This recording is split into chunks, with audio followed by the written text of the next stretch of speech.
গেল শনিবার অভিনেতা জাহের আলভির স্ত্রী আফরা ইবনাত ইকরার আকস্মিক মৃত্যুর খবর ছড়িয়ে পড়তেই শোবিজ অঙ্গনের তারকারা ফেসবুকে শোক, ক্ষোভ আর আত্মসমালোচনায় ভরা পোস্ট দেন। জনপ্রিয় অভিনেত্রী তাসনুভা তিশা লেখেন, মানসিক স্বাস্থ্য নিয়ে কথা বলার এটাই উপযুক্ত সময়। যারা সাহায্যের জন্য চিৎকার করছে তাদের পাশে দাঁড়ানো আমাদের দায়িত্ব। অভিনেত্রী সামিরা খান মাহি লিখেছেন, যার হাত ধরো তার কষ্টের কারণ হয়ো না। জীবন খুব ছোট। অভিনেতা তৌসিফ মাহবুবের পোস্টে উঠে আসে ভালোবাসার আবেগী দিক। তিনি লিখেছেন, কিছু মানুষ এতটা ভালোবেসে ফেলে যে ছেড়ে যাওয়ার থেকে মৃত্যুই শ্রেয় মনে করেন।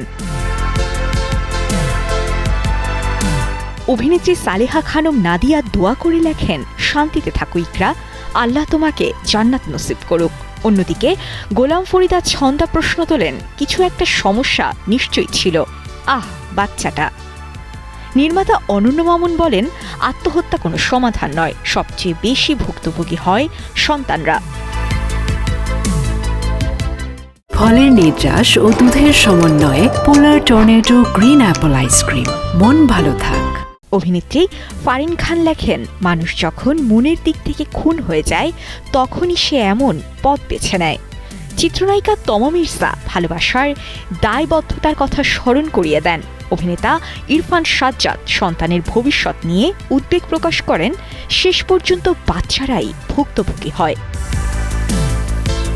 ব্যাচেলর পয়েন্ট খ্যাত পার্সা ইভানা বর্তমান সম্পর্কের অস্থিরতা নিয়ে প্রশ্ন তোলেন। এদিকে ময়নাতদন্ত শেষে রোববার বিকেল 5টায় জানাজার পর ময়মনসিংহের ভালুকায় পারিবারিক কবরস্থানে দাফন করা হয় ইকরাকে। পারিবারিক সূত্রে জানা গেছে, শেষ বিদায়েও উপস্থিত ছিলেন না জাহের আলভি।